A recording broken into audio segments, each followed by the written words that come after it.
আসসালামু আলাইকুম। কেমন আছেন সবাই? আশা করি আল্লাহর রহমতে সবাই খুব ভালো আছেন।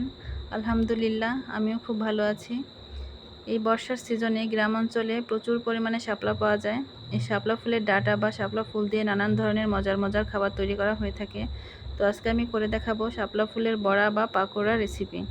তো শাপলা ফুলের বড়া তৈরি করার জন্য আমি প্রথমে শাপলার ফুলের ওই উপর থেকে সবুজ অংশটা ফেলে দিয়ে সাদা অংশটা নিয়ে নেব এবং ভিতরে যে হলুদ অংশটা থাকে সেটাও ফেলে দেব।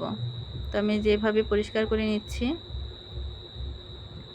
দেখুন উপর থেকে সবুজ অংশটা ফেলে দিয়েছি এবং ভিতর থেকে এই হলুদ অংশটাও ফেলে দিচ্ছি।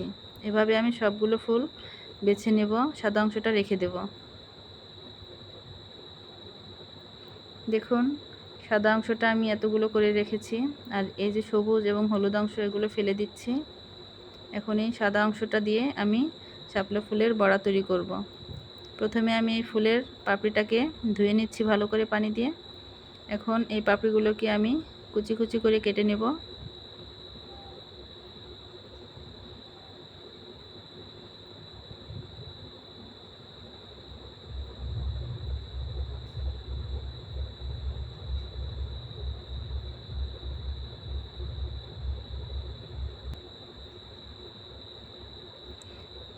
আমি সবগুলো পাপড়ি কেটে নিচ্ছি, একদম কুচি কুচি করে কাটতে হবে, একটু বড় থাকলে সমস্যা নেই। দেখুন আমার কেটে নেওয়া শেষ। এখন এই ফুলের পাপড়ির মধ্যে আমি চাউলের গুঁড়ো দিয়ে দিচ্ছি। এখানে আমি 1.5 কাপ পরিমাণ চাউলের গুঁড়ো নিয়েছি। এখানে আপনি কম বা বেশি করে নিতে পারেন, কোনো সমস্যা নেই। আর এখানে আমি পেঁয়াজ কুচি করে রেখেছি, মরিচ কুচি এবং জিরা, রসুন এবং শুকনা মরিচ একসাথে করে বেটে রেখেছি। আরও আছে মসুরের ডাল বাটা। এগুলো আমি একসাথে দিয়ে সব কিছু একসাথে দিয়ে মাখিয়ে নেব ভালো করে। দেখুন সব কিছু এর মধ্যে দিয়ে দিয়েছি এবং আরও দিচ্ছি 1 চা চামচ কর্নফ্লাওয়ার। এখানে আপনি ইচ্ছা করলে দিতেও পারেন, নাও পারেন। আরও দিয়ে দিচ্ছি স্বাদ মতো লবণ এবং পরিমাণ মতো হলুদ। এখন আমি এগুলো ভালোভাবে মাখিয়ে নেব। মাখাতে গেলে কিন্তু শুকনো শুকনো হয়ে যাবে, এজন্য আমি এর মধ্যে একটু পানি দিয়ে দেব। পানি দিয়ে অনেক পাতলাও করা যাবে না। দেখুন আমি কিভাবে মাখিয়ে নিচ্ছি, অল্প অল্প করে পানি দিয়ে মাখাতে হবে, যেন একদম পাতলা না হয়ে যায় এবং একদম শুকনো থাকা যাবে না। এই যে এমন করে মাখতে হবে। আমার মেখে নেওয়া শেষ।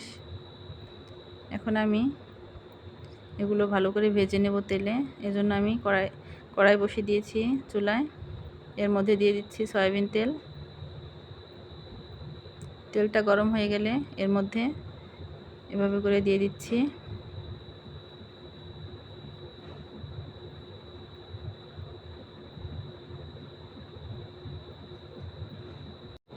আমি আগে কিন্তু কখনোই শাপলা ফুলের বড়া খাইনি, এই প্রথম বানালাম এবং খেলাম। অসম্ভব মজাদার একটি রেসিপি। আপনারা এভাবে বানিয়ে খেয়ে দেখতে পারেন। একদম পেঁয়াজুর মতো হয়ে দেখায়। দেখুন একদম ভাজার শেষে একদম পেঁয়াজুর মতো দেখাবে। আর কর্নফ্লাওয়ার দেওয়ার কারণে বেশি মসমসে হয়, ওটা ইচ্ছা করলে নাও দেওয়া যেতে পারে, দিলে একটু বেশি মসমসে হয় আর কি। এই যে দেখুন দেখতে কিন্তু একদম পেঁয়াজুর মতো হয়েছে, খেতে কিন্তু ভীষণ মজাদার।